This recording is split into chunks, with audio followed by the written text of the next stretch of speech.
This story will make doctors shake their heads in disbelief. It'll make parents hug their children a little bit tighter, and it'll make teenagers believe that anything is possible. It's a story about survival, dedication, and maybe most of all, football. If there was ever a man, he's a man.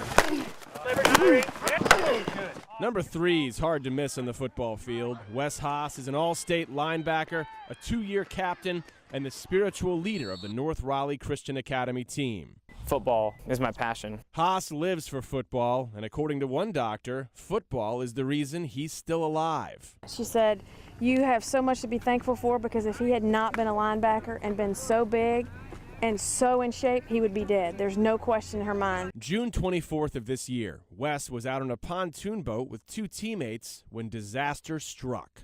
The boat just jolted and I went off the front. I realized that the boat was still moving. It's like just hitting a wall, running into a wall.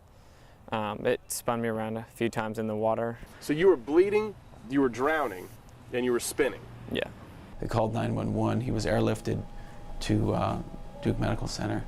And we saw this gaping hole.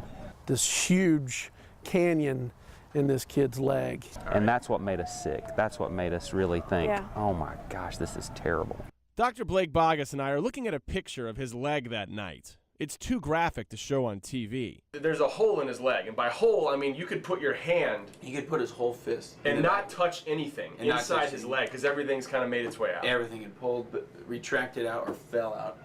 Wes was lucky to be alive, but doctors said his football career was over. It crushed me because, I mean, for the past 10 years I've been playing football, and this is the year. this is my senior year. It tore me up. But Wes, his family, and his coach wanted to prove the doctors wrong. There's something instinctive in a mother to keep your children out of harm's way. No, I was like, can he play with a cast on? So that wasn't you, No. because you knew how much it meant to him. Yeah, they've been playing football since they could hold a helmet up. He started rehabbing, and in doing so, disobeyed a number of doctors' orders. Toughness, 1 to 10. 10, Stubbornness. 100, Respect for doctor's orders, 1 to 10. 0.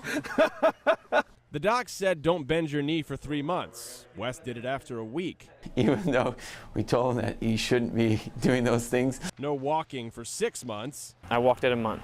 Jogging and running quickly followed, and all of a sudden, a mere 3 months after having a hole in his leg, Wes Haas wanted to play football again. He had full strength. He had his full range of motion. So speaking medically, his recovery Was amazing. September 24th, Wes Haas was back on the field.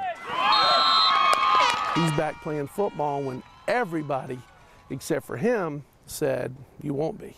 Our first game that Wes came back, we won 71-0. I think that speaks volume to what it does for the team. Wes's leg is far from 100%, as you can see. A lot of people were like, oh, that's gross. You just hear like the girls walking by and they're like, oh my gosh. And then you just hear them running down the hall. And my girlfriend loves it. That's all that matters. Every scar tells a story, and he can show them to you. He's got plenty. Football probably, it drove me to come back, and it might have saved my life.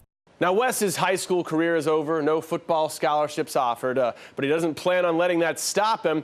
He's going to try out for the team at Appalachian State. It's a long shot, but Wes may as well have a PhD in long shots.